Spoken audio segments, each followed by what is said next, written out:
Hey guys, it's time for another book review. Today we're going to review Stephen King's new book, Holly. It's been out about a week. On the back of the Kindle, we've talked about this before. One of Stephen King's quotes, books are a uniquely portable magic. And I think that's where we're going to start today with Holly. This came out again at the end of September, like Stephen King's fall books always do. And I think what I will say up front is that this is probably the most in-depth character development that Stephen King has done to date. And so I'm going to take you back through, for those of you who might be new to Stephen King, or at least not a regular reader to Stephen King, the main character, her name is Holly Gibney. Holly Gibney has been a recurring character in a number of books that Stephen King has written over the last several years, of which all of those I have read. And this time it was Holly's first standalone novel as the main character. So we're going to kind of get through a little bit of that, a little book review without too many spoilers as to what the book's about, and then finally we'll give you a check on what I think this book rates, and hopefully more importantly where it rates in Stephen King's library. So again, Holly Gibney first appeared in Stephen King's novel Mr. Mercedes, for those of you who may or may not have read that one. That was a big award-winning book. That was one of the first, maybe not one of the first of King's, but it was the first Stephen King I read that was more of a detective novel, not just a straight horror suspense novel. I had read others that might have surrounded the plot with a detective or trying to solve a case, but this one, Mr. Mercedes, which went on to become a TV show, had 3 books in the series, was different when reading it because it did read like a true detective, if you will, book. So that's where we saw her.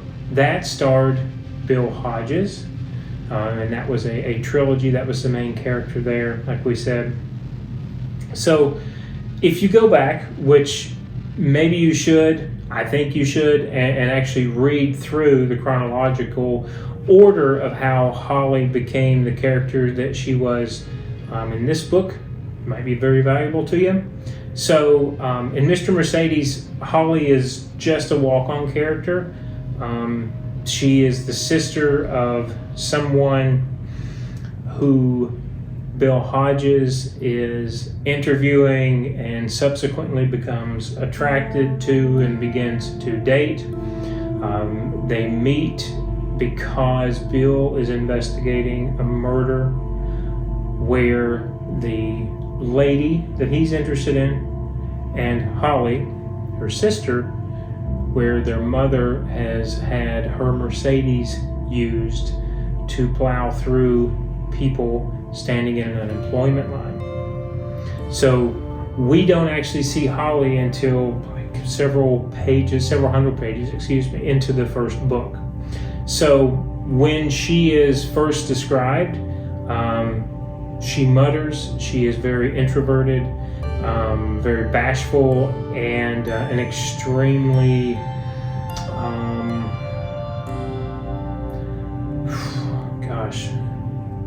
how to describe her? An extremely quiet person of self-reflection. And so the entire time you're having thoughts about, is she OCD? Does she have potential multiple personality or dissociative personality disorder? It's clear she does have some severe depression that she's going through, and then you finally figure out that her mother was extremely overbearing to her and not so much her sister. That's kind of how we'll keep it there. So in Finders Keepers, which is the second novel in the Bill Hodges trilogy, she actually starts working with Bill. So then Holly gets described as pale and insecure, suffers panic attacks, haunted by the overbearing mother we talked about, has to take Lexapro and other drugs for anxiety. And so what we see is in that second novel, she begins to have more of a speaking role, and Bill actually encourages her to help him in the second novel because of things that happened in the first that we won't get into, to again solve a particular murder that has to directly and indirectly, both of those, deal with the first novel. So it is a true follow-up to the first novel. So she starts to come out of her shell in that one, and then again we have the third Bill Hodges book. Then we have her in another book called The Outsider, where she plays a supportive role but slowly becomes the hero of the novel. She appears in a short story just a few years back called If It Bleeds, which is the title of the novel of short stories by Stephen King. And so finally we get to Holly, again, standalone. I think it's 420 some odd pages. So a little more each time we see Holly begin to come out of her shell, have more of a speaking role, begin to stand up for herself. She slowly goes from a very chronic smoker to not having any cigarettes, which is interesting because that's where the last novel leaves. And this novel picks up with her smoking again.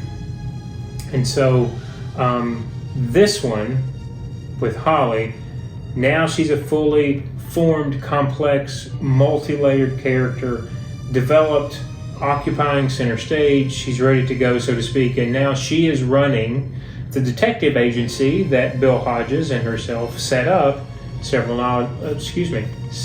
novels ago. And so that's where we see her now. And instead of Bill, because spoiler alert, Bill died of pancreatic cancer, we find that out in the novel The Outsider.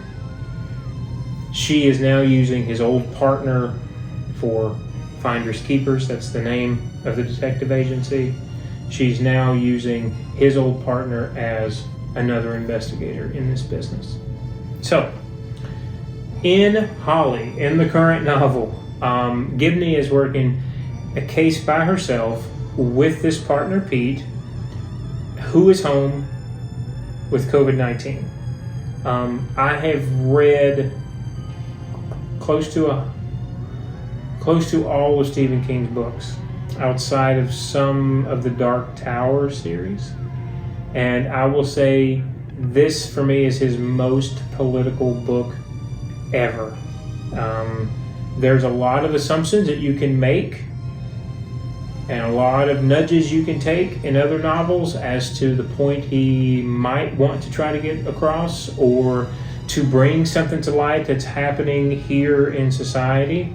With COVID-19, it is directly on the nose, the entire novel. So, depending upon your stance, it is very polarizing to one side, which the reviews that I have seen out there right now speak only to that. They don't talk about his writing, they don't talk about the subject matter, they talk only about his references to Donald Trump, to COVID-19, to vaccination status and mask status. And so that may it seems to be turning some people off, and just simply either not reading the novel and absolutely butchering it, or talking out against it and asking people not to pick it up.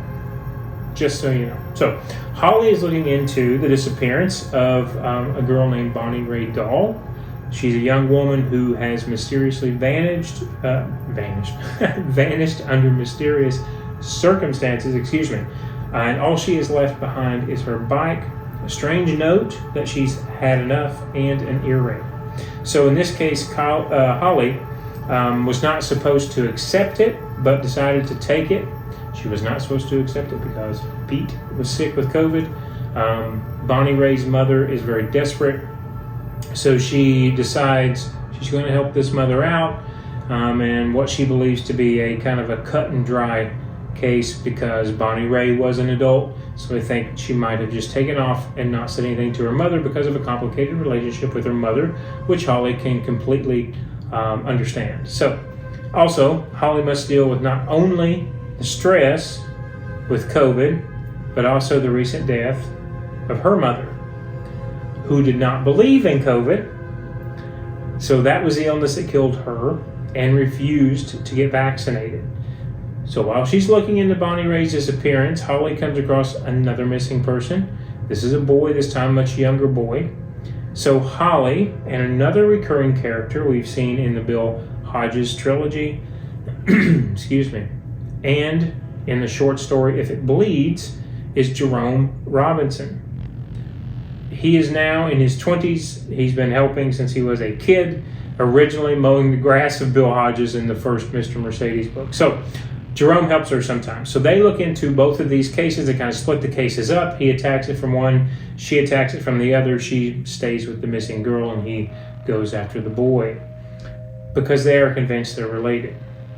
All right, a few blocks from where Bonnie Ray is last seen, we have two professors, Rodney and Emily Harris, and they are not as they seem. We'll say that. They have some dark secrets, if you will. They are in their 80s. They still teach at the college there locally. They appear to be very academic and very social in their age. They are also secretly, behind closed doors, racist and homophobic.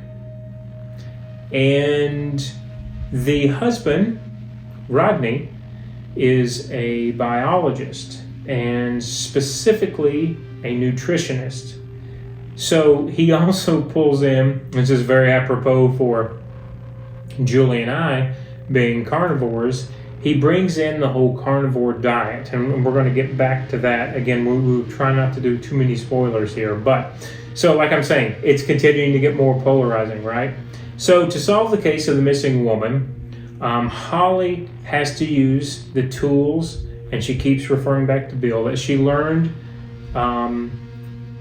through Bill, little help with Pete, some help with Jerome, and be very patient, which is difficult for her again because her mother just died. So she's beginning to smoke again. She's talking about taking her Lexapro again. She's trying to figure herself out too, on top of being a hypochondriac when it comes to masks, vaccination status, and so on and so forth. So we really have a lot going on. What I'll say here is that Stephen King typically goes from, nostalgia to, again, current affairs very quickly. And if you look at the end of it, as he always does, he tells you when he began writing and when he ended writing. He ended it thinking it was August of 2022. So he wrote this in the summer of 21. So he's at the full height when he began writing this of deaths related to COVID in the United States. So COVID pandemic, racism, homophobia, January 6th attack, right?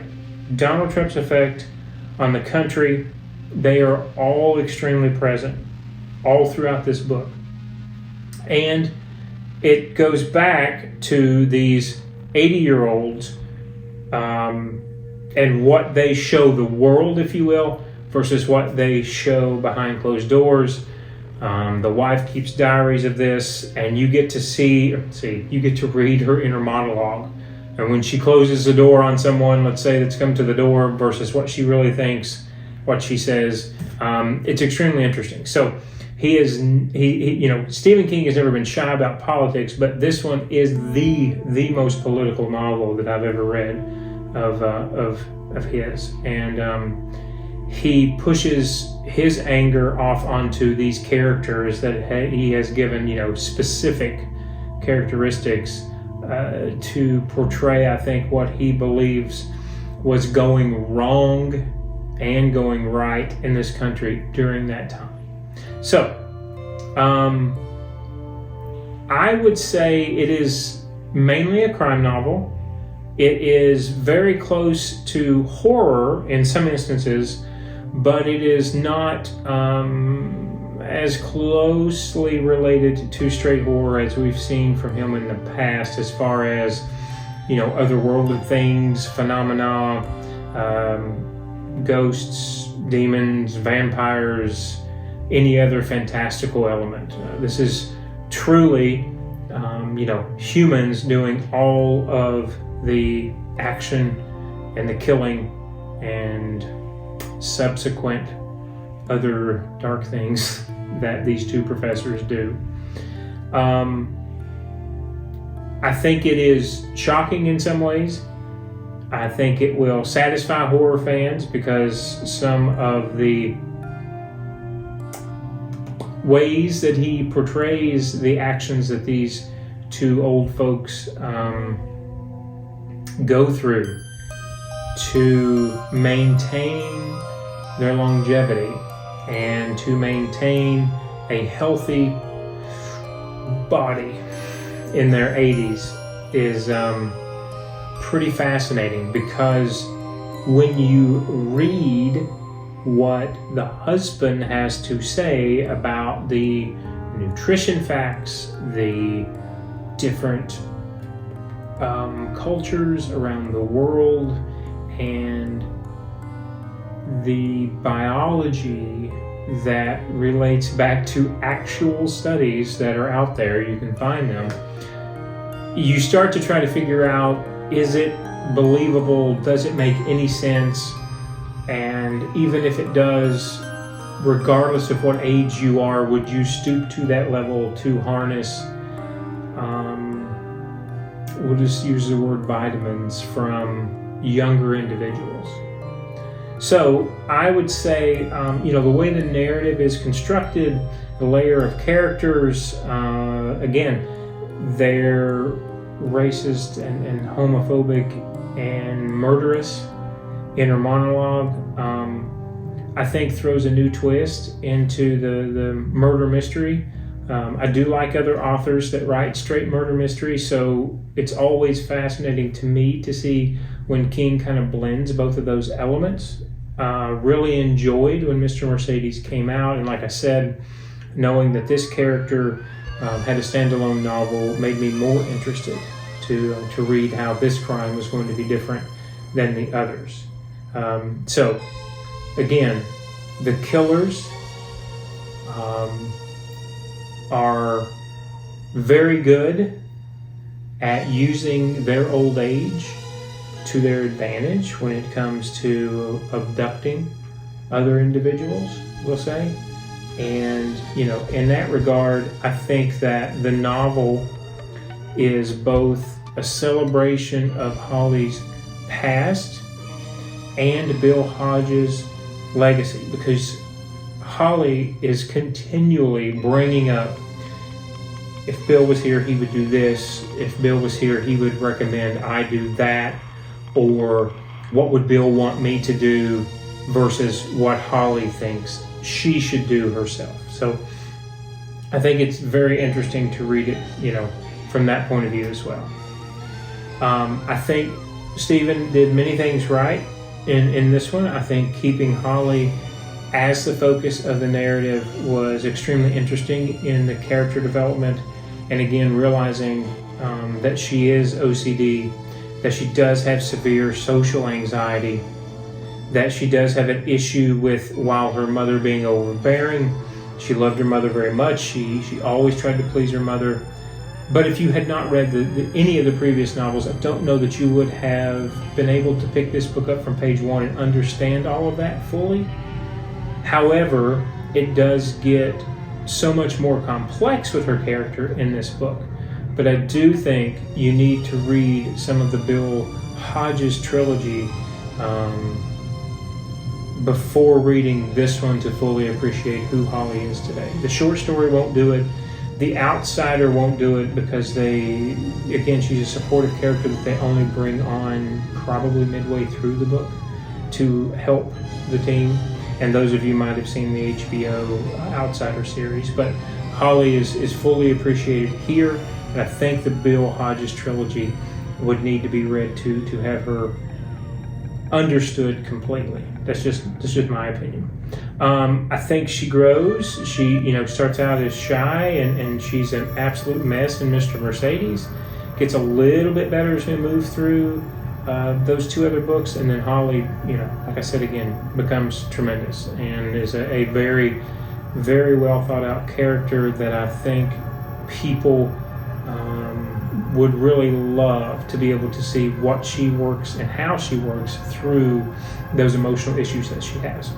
I do think that it is a very good testament to Stephen King's talent as a writer, and a reminder that what can happen when you take that magic, right? That's why I showed the back of the Kindle, the portable magic that books are, that he still has to a common place, time, and crime that we have seen happen in today's world.